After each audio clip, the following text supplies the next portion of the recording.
el equipo adecuado y el recorrido del desfile arreglado, matar al presidente era cosa fácil, y lo hicieron. Hubo una conspiración, existió un plan para matar y asesinar a nuestro presidente, y lo hicieron. El plan del rifle ZR fue un programa de asesinato.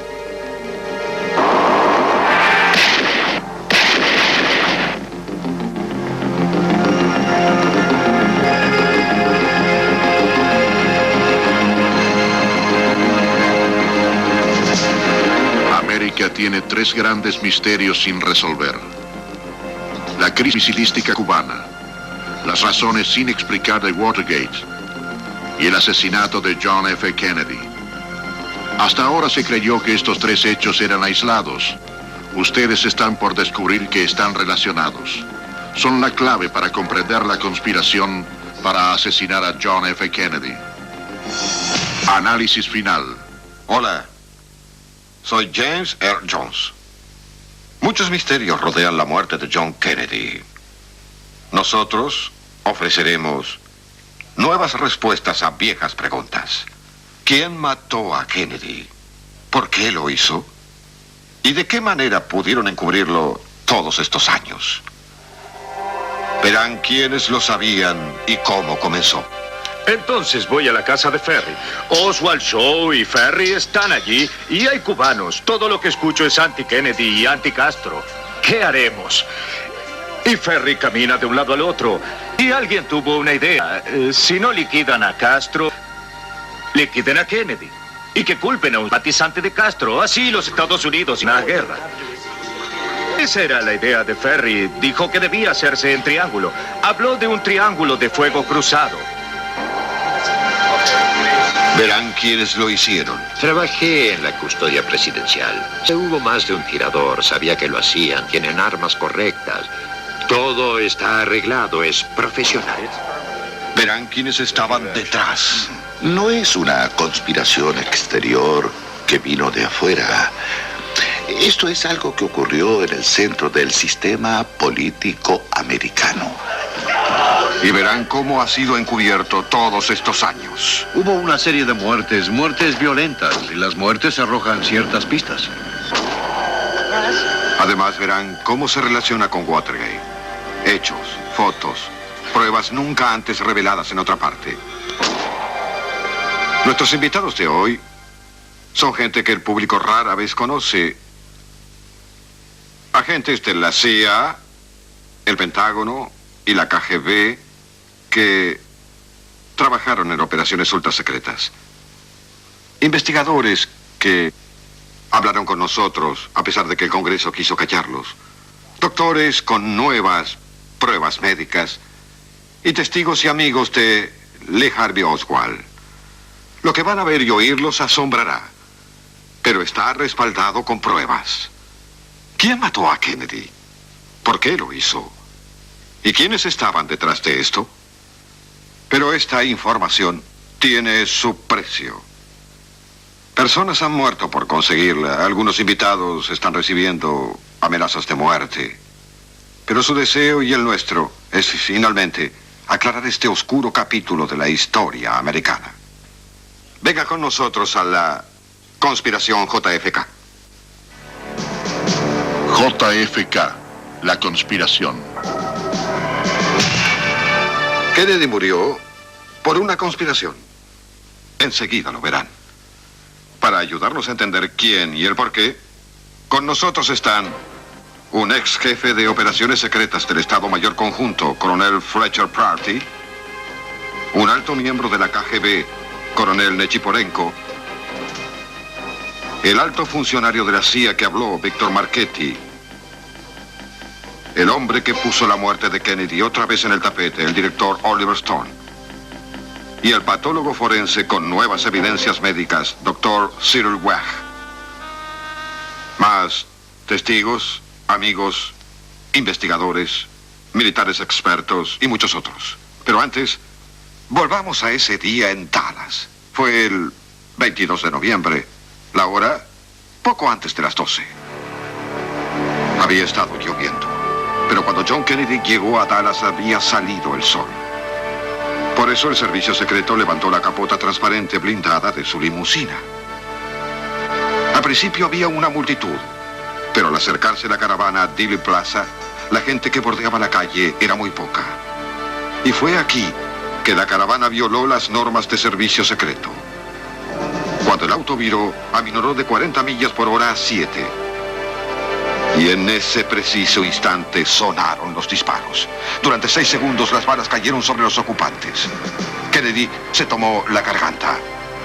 Connally reaccionó como si lo hubieran herido de atrás. La cabeza de Kennedy explotó y él cayó violentamente hacia atrás y a la izquierda. Entonces, solo entonces, el auto del presidente aceleró y huyó. Lyndon Johnson, el nuevo presidente, ordenó que una comisión federal investigara el crimen. Encabezada por el presidente de la Corte Suprema, juez Earl Warren, fue conocida como la Comisión Warren. Cientos de testigos, miles de horas de testimonios. Y cuando finalizaron, la Comisión Warren anunció que se hicieron 3 disparos. Desde el 6º piso del depósito de libros de Texas, por encima y detrás del presidente, por un único y loco tirador, Lee Harvey Oswald. La Comisión Warren nos dio la versión oficial.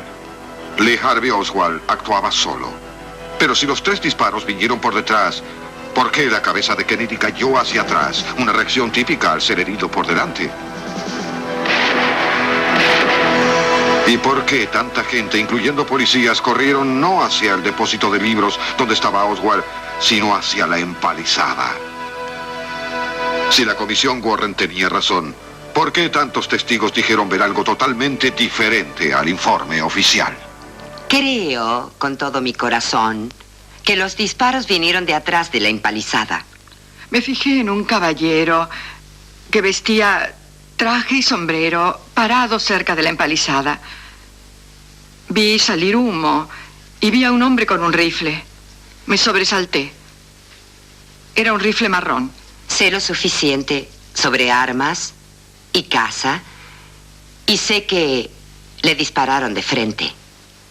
Vi que el hombre de traje y sombrero arrojaba el arma al del ferrocarril y se alejaba en esa dirección. Mucha gente que cuestionó el informe oficial murió sospechosamente. Hablaremos sobre esto más tarde. Pero ahora creímos necesario hablarles del hombre que la Comisión Warren señaló como el solitario asesino, Lee Harvey Oswald.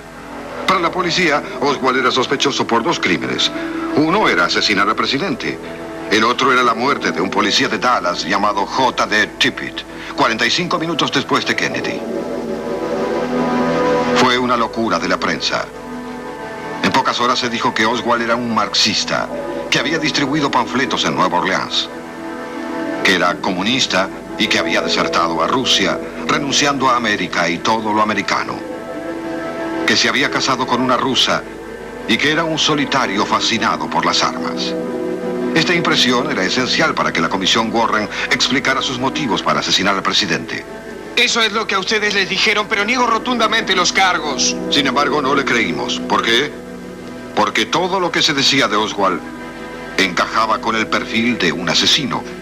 ¿Y si Lee Harvey Oswald era un agente de la inteligencia americana? Con nosotros está Victor Marchetti, asistente ejecutivo del director en jefe de la CIA bajo Richard Helms. El señor Marchetti estaba en la CIA cuando Kennedy fue asesinado.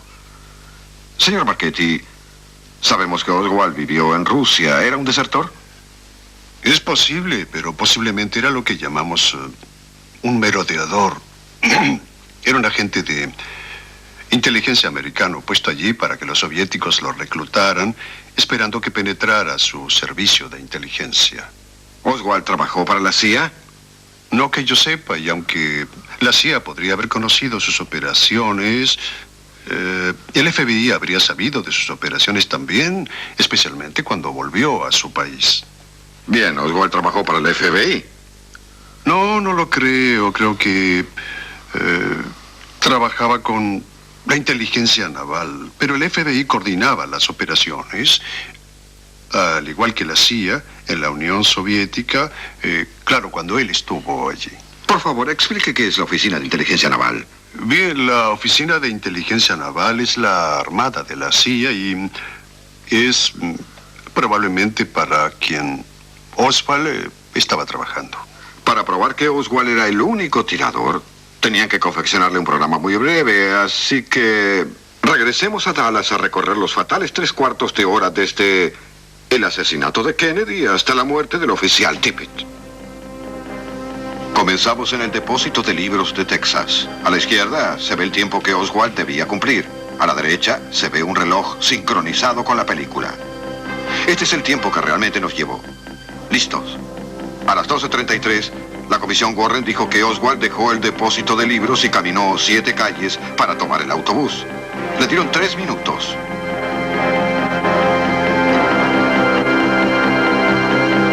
Minutos, pero a nosotros nos tomó 6:30. Mientras, después de viajar algunas calles, el autobús se atascó en un embotellamiento. Dijeron que se bajó del autobús. A las 12:48 dijeron que Oswald se subió a un taxi. Le dieron 6 minutos para llegar a destino.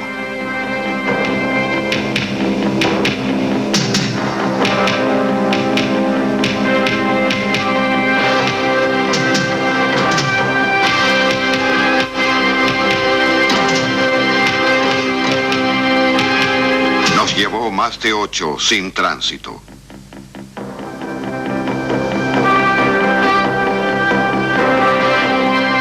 La comisión dijo que Oswald ingresó a su pensión a la 1 en punto. A la 1:03, su casera dijo que salió de la casa y se dirigió al norte. Pero para matar al oficial Tippit tenía que viajar hacia el sur. Así que la comisión dijo que debió cambiar de idea.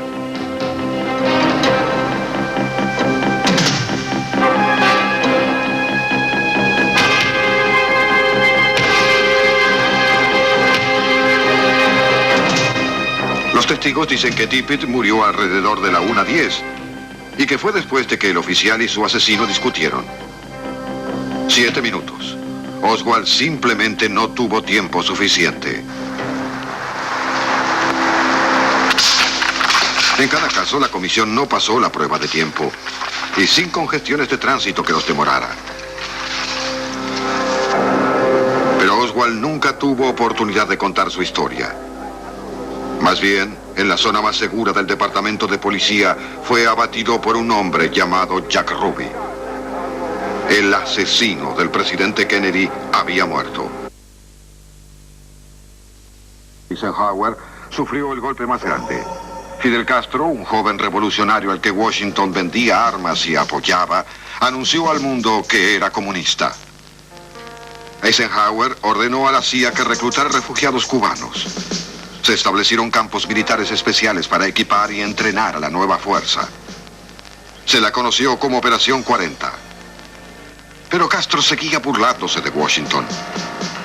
En junio de 1960, mientras Castro invitaba a asesores rusos a su país, se tomó otra decisión: asesinar a Fidel Castro. Con la ayuda del crimen organizado y bajo la dirección de la CIA, 15 asesinos profesionales fueron reclutados y formaron una unidad especial, un escuadrón asesino ultranegro. Su tarea era el crimen político. Su blanco, Fidel Castro. Eran muerte, sociedad anónima. Y un secreto que nadie quería revelar.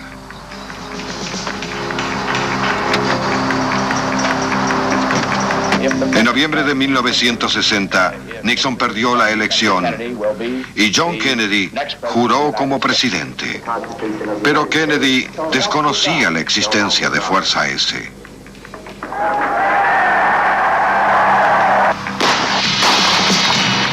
El secreto les fue ocultado por Allen Dulles, director de la CIA. Sin embargo, Kennedy fue informado sobre otros aspectos de la Operación 40. No dejemos que nos hagan creer que los poderes renunciaron a su ambición por dominar el mundo. En abril de 1961, ordenó que miles de refugiados cubanos entrenados y equipados por la CIA invadieran Cuba. Esta operación se conoció como Bahía de los Cochinos. Era de veras un gran plan, porque en un principio introdujeron a los Marines, que eran especialmente aptos para operaciones costeras. Pero terminó en un desastre cuando alguien en la cadena de mando traicionó a Kennedy y canceló el bombardeo final. Kennedy no ordenó el retiro de los aviones, pero lo culparon. Los exiliados cubanos y todos los que lo apoyaban de pronto odiaron a John Kennedy. Mataremos a Kennedy. Y nadie sabrá quién lo hizo. Como Cuba estaba protegida por la Unión Soviética, Kennedy debía aplacar a Khrushchev. Le prometió que ordenaría a la CIA el cese de las operaciones. También trató de aplacar a los exiliados cubanos. Así que cambió de idea y continuó las operaciones contra Cuba. Las acciones de Kennedy condujeron a la crisis misilística cubana. Khrushchev descubrió que Kennedy le había mentido y había continuado con las operaciones contra Cuba. Lo que Kennedy hizo fue cambiar el nombre de Operación 40 por Operación Mongoose. Señor Sheehan, ¿qué hizo Khrushchev cuando descubrió que Kennedy le había mentido? Bien, lo que hizo fue acordar el envío de misiles a Cuba y mandar algunos bombarderos a Cuba para fortificar Cuba contra lo que sería una futura amenaza de invasión a Cuba por las fuerzas cubanas de Kennedy. ¿Y cuán cerca estuvimos de una guerra nuclear? Bien, fue muy extraño. Lo que pasó realmente fue que los Estados Unidos interceptaron el transporte de misiles con destino a Cuba y enfrentaron a Khrushchev. Kennedy enfrentó a Khrushchev y le dijo que trazaría una línea en el océano a lo largo de una longitud y si alguno de los misiles cruzaba la línea, técnicamente estaríamos en guerra con la Unión Soviética y el Estado Mayor Conjunto había votado que si los buques cruzaban la línea, haría el primer ataque nuclear para mantener la credibilidad. ¿Y la cruzaron? Bien, el hecho es que sí la cruzaron y el Estado Mayor se reunió y votó el primer ataque nuclear y le dijeron a Kennedy que atacara enseguida. ¿Cómo reaccionó Kennedy a esta amenaza? De acuerdo con las personas que estaban con él, quedó perplejo en ese instante. Llegó a ese crítico momento de la historia que todos temían y su Estado Mayor le decía que debía atacar totalmente a la Unión Soviética. Se mecía en su silla y parece que una lágrima se asomó y dijo, yo simplemente no seré quien haga esto. E inmediatamente ordenó el retiro de todas las fuerzas nucleares americanas. Este momento lo llamamos dentro de los círculos religiosos una metanomia, como una experiencia que transportó a Kennedy a otro nivel de visión de los problemas creados por Cuba en forma de plan. ¿Khrushchev deseaba la guerra nuclear? No, parece, James, que la farsa siguió hasta que ordenó a los buques detenerse. Pero ellos no oyeron la comunicación o habían cruzado la línea completamente por error, así que hubiera sido una horrible tragedia que ocurriera de esa forma. Kennedy se vio cara a cara con la aniquilación nuclear. No deseaba que eso volviera a ocurrir. Así que dijo a Khrushchev y a Castro que los Estados Unidos se mantendrían fuera de Cuba. Ordenó a la CIA que no interfiriera con Cuba. Cuando se rehusaron, les mandó al FBI para cerrar sus campos de entrenamiento. Empezaron a abandonar a Kennedy por clausurar y atacar esas bases, cerrándolas y llamándolo traidor.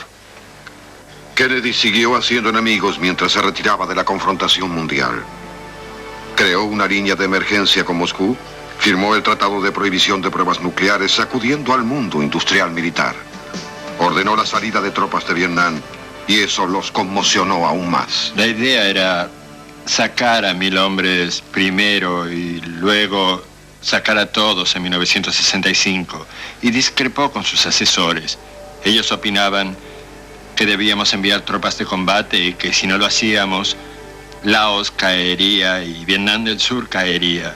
Incluso cuestionaron la viabilidad de la India, Australia y Japón. Toda la estructura de Asia Oriental se veía amenazada si lo permitíamos, así que hablaba muy en serio.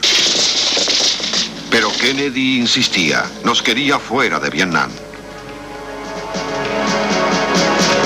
También decidió que no podía confiar en la CIA.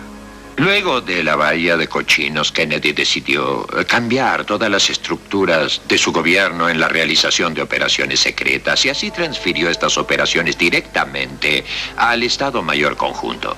Poco después despidió a Allen Dulles, que había sido director de inteligencia central desde 1953. Eso le señaló a la CIA lo que Kennedy haría o había hecho ya. Kennedy estaba cambiando el statu quo. Los rumores comenzaron. Desde grandes empresas hasta los militares. Desde los descontentos agentes de inteligencia hasta cubanos anticastristas y sus partidarios. Olviden a Castro. Kennedy debía irse. Olviden a Castro. ¡Matemos a Kennedy! ¡Matemos a Kennedy! El mecanismo estaba en marcha. La Fuerza S estaba disponible esperando su próximo blanco político.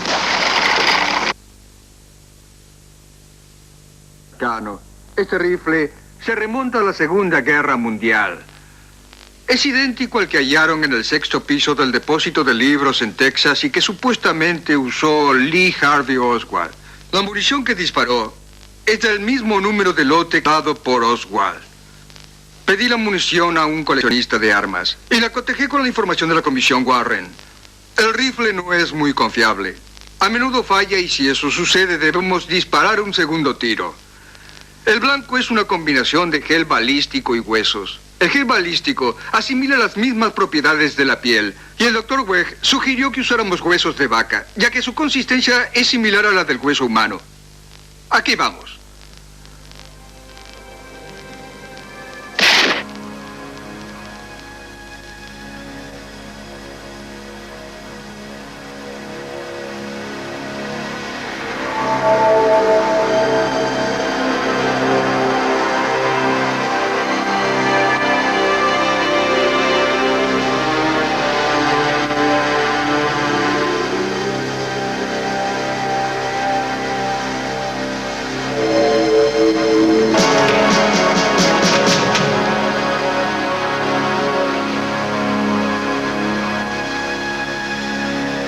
Que la bala que disparé se ha deformado.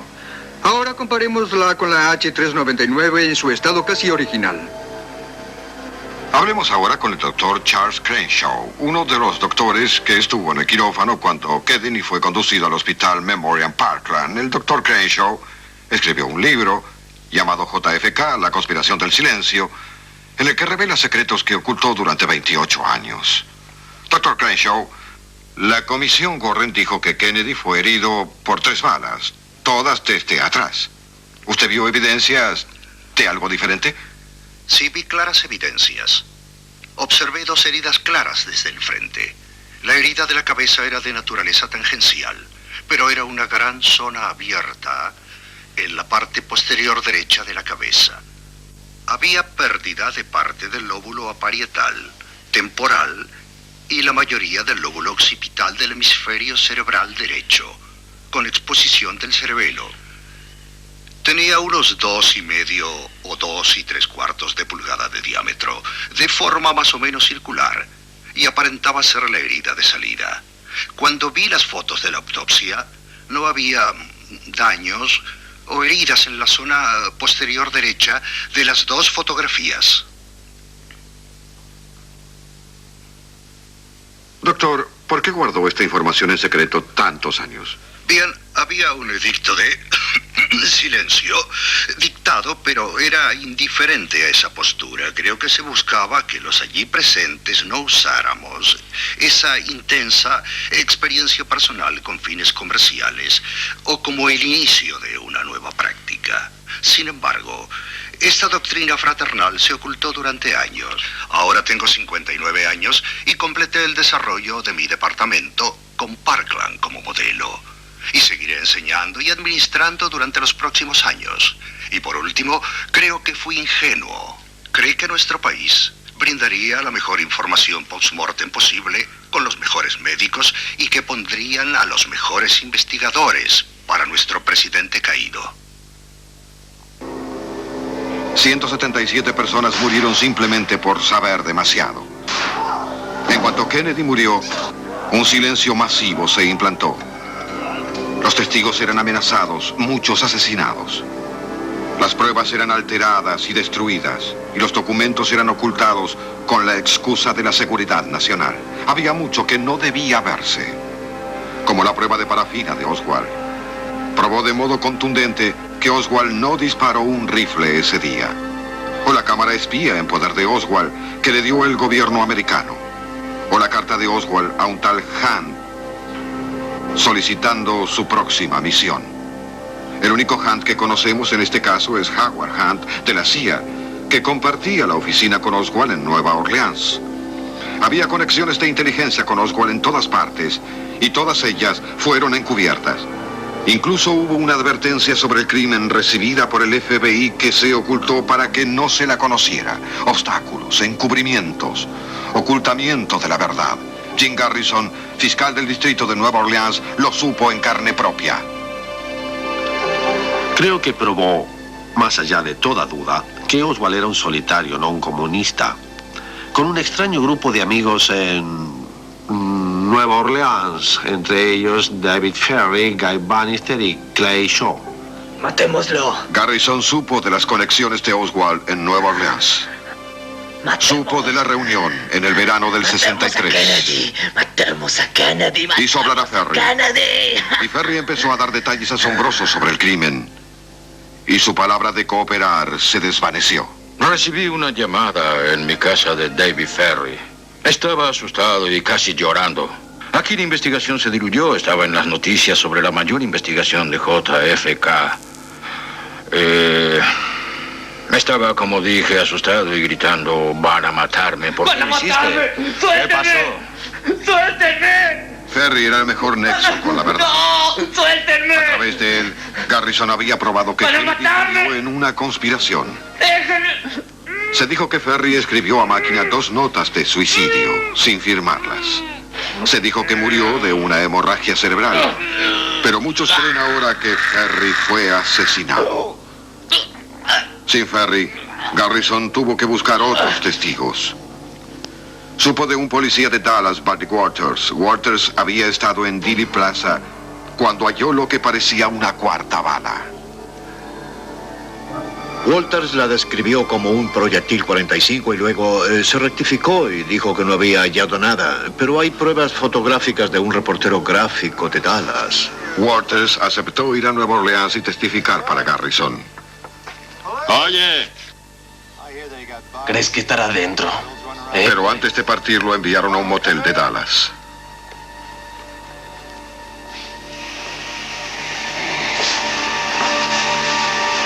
Aquí no hay nadie.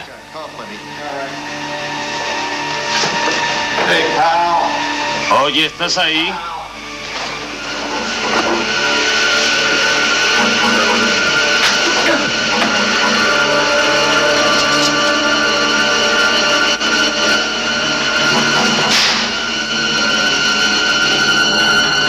Así que antes de llegar a Nueva Orleans, Buddy murió.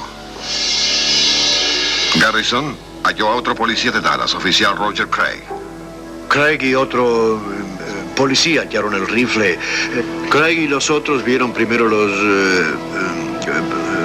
proyectiles cerca de la ventana, puestos en línea recta unas 2 pulgadas, no de la forma que caen cuando son expulsadas del arma, sino puestas allí. Craig también vio un hombre quien se parecía a Oswald. Dijo salir del depósito de libros. Cuando informó esto, le ordenaron decir que eso no ocurrió. Pero Craig insistió. Él también decidió ayudar a Garrison. Craig sobrevivió. Pero ciertamente alguien estaba tratando de callarlo. Hubo 3 atentados más contra la vida de Craig. Y sobrevivió. Por fin dijeron que se había suicidado. Pero Garrison estaba decidido a saber la verdad. Encontró a otro testigo, Perry Russo. Enseguida escribí una carta a la Fiscalía de Nueva Orleans. Gracias a Russo, Garrison levantó cargos contra otra persona del partido, un rico industrial llamado Clay Shaw. Creyó que podría probar que Shaw estaba relacionado con el asesinato, pero necesitaba ayuda federal. No hubo cooperación del gobierno federal. Nada. Ninguna, 0. Incluso hubo un intento de callar a su testigo clave. Decía, nunca conociste a alguien de nombre Lee Oswald o Leon Oswald. Nunca oíste a nadie hablar de matar al presidente de los Estados Unidos antes de que fuera asesinado. Y también dijo, nunca fuiste a reuniones o juntas en la avenida Louisiana Parkway, donde se discutía la muerte del presidente Kennedy. Conocemos a alguien que lo hará. ¿Sabes que es así? Cuando decidió no continuar, Russo fue amenazado. También lo fue Garrison.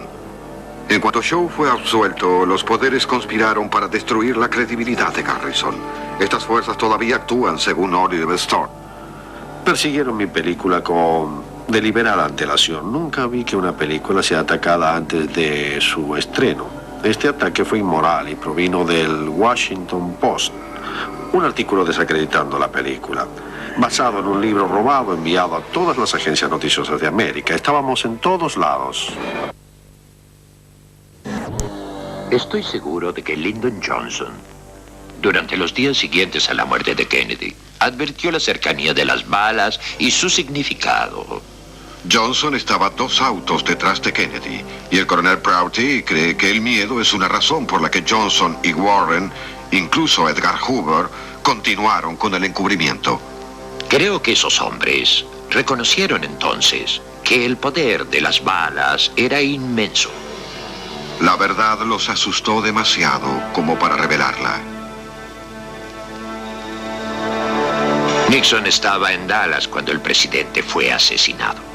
Estaba allí por negocios, nada que ver con el asesinato, pero años antes había sido vicepresidente cuando Fuerza S fue creada. Muy bien pudo haber sabido que el grupo estaba involucrado en el crimen de Kennedy.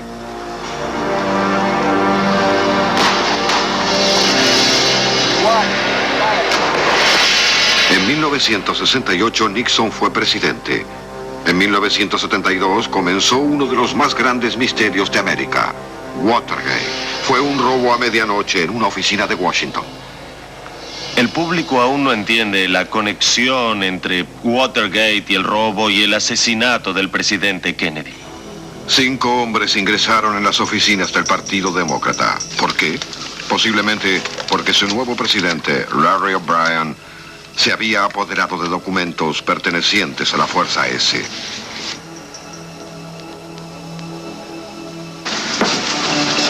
No eran ladrones de segunda. La mayoría había participado en los inicios de la Fuerza S. Howard Hunt, Franz Turges, Bernard Barker, Virgilio González y Eugenio Rolando Martínez. En Watergate participaron agentes de inteligencia de alto nivel. Necesitaban acceder a la caja fuerte de O'Brien. Sabían lo que buscaban. El guardia de seguridad llamó a la policía, pero el vigía de los ladrones no advirtió que los 3 hippies que vio eran en realidad policías secretos.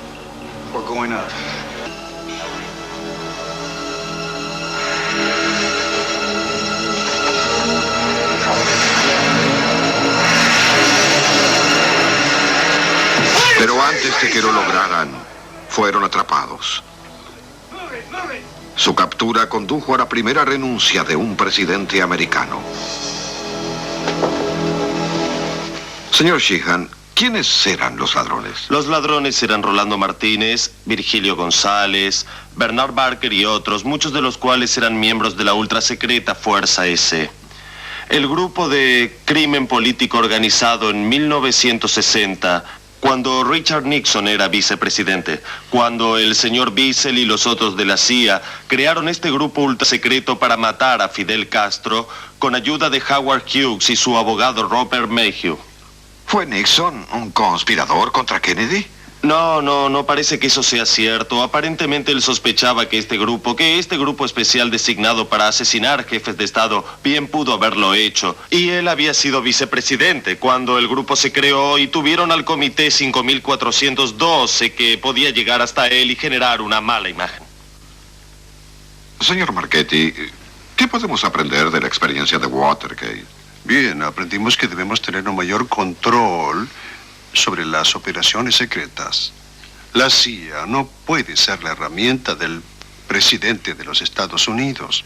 Debe ser controlada, no solo por el Congreso, sino por el pueblo americano. Señor Sheehan, todos quieren saber de Garganta Profunda. Bien, mucha gente recuerda libros, Golpe Secreto y otros que sugerían que era el general Haig, Alexander Haig, pero solo en parte fue Haig. Él presentó documentos al igual que el almirante Bobby Inman. Pero la clave hacia Garganta Profunda era Robert Bennett, asistente de Robert Mayhew. Recuerdo que Mayhew, junto a Howard Hughes, había organizado el grupo de crimen político en 1960 trabajando con la CIA y el crimen organizado. Robert Bennett fue quien entregó los documentos a Bob Woodward. Bien, Daniel Sheehan no es la única persona que nos dijo que la caída de Nixon fue orquestada. Al principio, Watergate no era una amenaza para Nixon, pero todo eso cambió. Nixon estaba montando su propia agencia de inteligencia y creo que por eso las otras agencias, la CIA y el FBI y tal vez el Pentágono colaboraron para que Nixon cayera. Nixon amenazaba a la CIA, Nixon despidió al director de la CIA, Nixon amenazaba el statu quo. Nixon tenía que irse. Exactamente 9 años antes, Kennedy había seguido el mismo camino. Kennedy había amenazado a la CIA. Kennedy había despedido al director de la CIA. Kennedy había amenazado el statu quo. Salvo que entonces usaron el escuadrón asesino.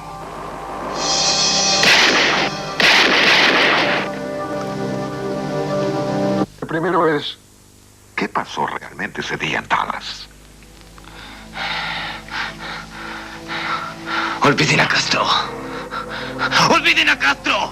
¡Matemos a Kennedy! Nunca se librarán de ese idiota. ¡Claro que sí! Mataremos a Kennedy y culparán a Castro. ¡Todo el mundo que arriba de Cuba! David. Debemos llevar a Kennedy a un lugar abierto. Tres grupos. Será un fuego cruzado triangular. David. Conocemos a los que pueden hacerlo. ¡Sabes que los conocemos! Debido a sus lazos con la CIA y la mafia, Ferry probablemente sabía que la conspiración estaba en marcha, aunque es dudoso que supiera con exactitud sobre Fuerza S. El programa Rifle ZR era un plan de asesinato programado. El plan del Rifle ZR se empleó en el crimen de la Numba, en el crimen de Trujillo. Así es el mecanismo. Muerte, sociedad anónima. Estas personas, de hecho, se decían mecánicos. Hay un tipo en el teléfono que dice ¿dónde? Y le dicen al sur. ¿Y cuándo? En el otoño. Y de acuerdo, gracias. Y el 22 de noviembre solo sería para ellos otra misión. Había estado lloviendo ese día. Al mediodía había parado. Están tratando con personas entrenadas en esto en primer lugar. Así que no necesitan premios en pago. Tienen acceso. Saben que podrán salir.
Con el equipo apropiado y con acceso al lugar y la caravana de autos pasando por donde ellos están muy despacio, es fácil matar al presidente y lo hicieron. Se arregló que la caravana de Kennedy diera 2 vueltas, llevándolo directo al triángulo. El primer disparo vino de la empalizada. Hirió a Kennedy en el cuello. El segundo vino del edificio Daltex, cerca del depósito de libros. Entró en su espalda. El tercer disparo vino de la esquina suroeste del depósito de libros, 7º piso, e hirió a Connally. El cuarto disparo también vino del edificio Daltex. Falló y dio en la acera hiriendo a un peatón. Los otros disparos se hicieron casi simultáneamente desde el depósito y desde la empalizada. Ambos hirieron a Kennedy en el cuello. Uno desde arriba, moviéndolo hacia adelante, y un instante después, otro desde el frente, arrojándolo hacia atrás. Uno desde arriba, moviéndolo hacia adelante, y un instante después, otro desde el frente, arrojándolo hacia atrás.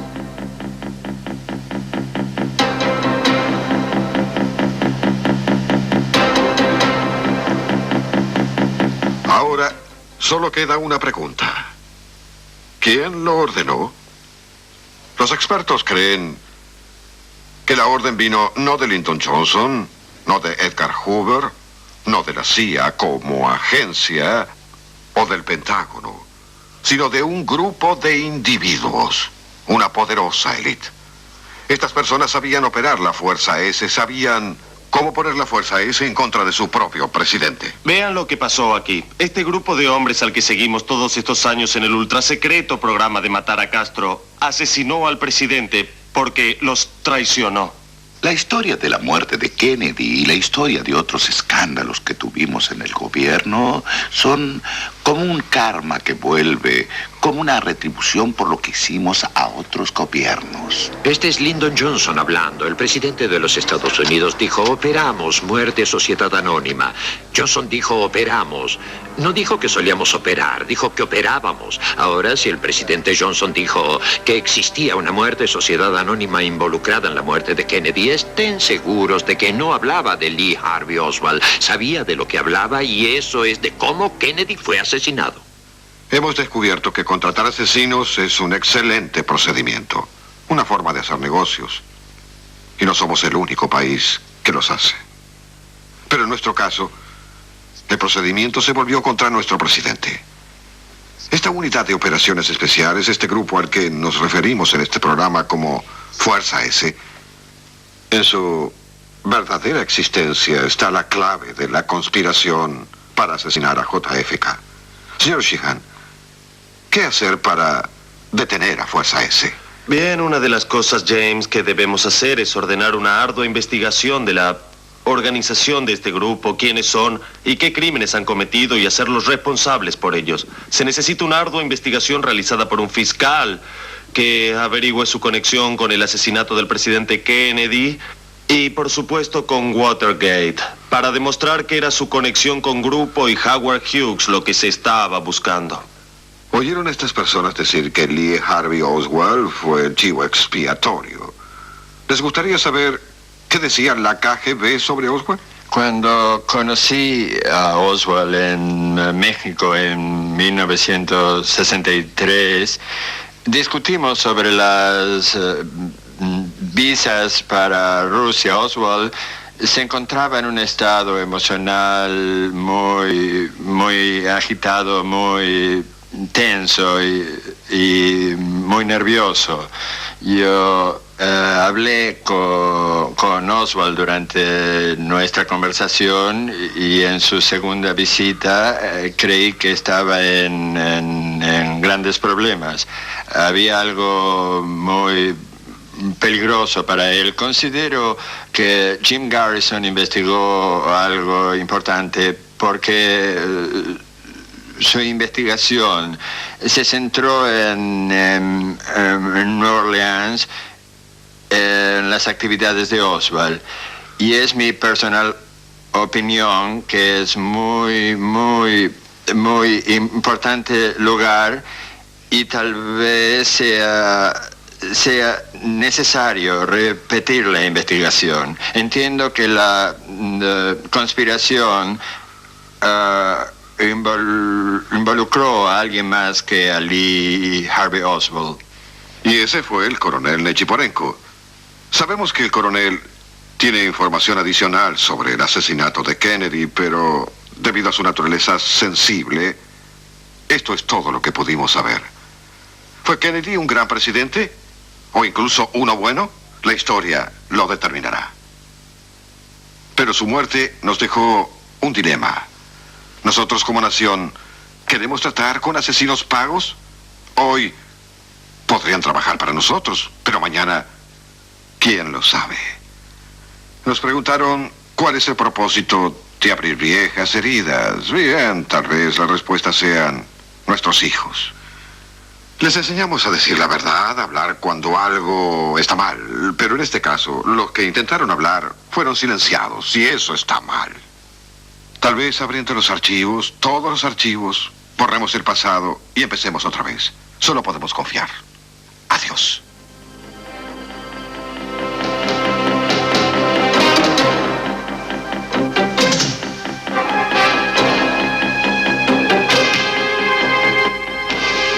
Su próximo programa, resumen de noticias. A su término, la buena noticia.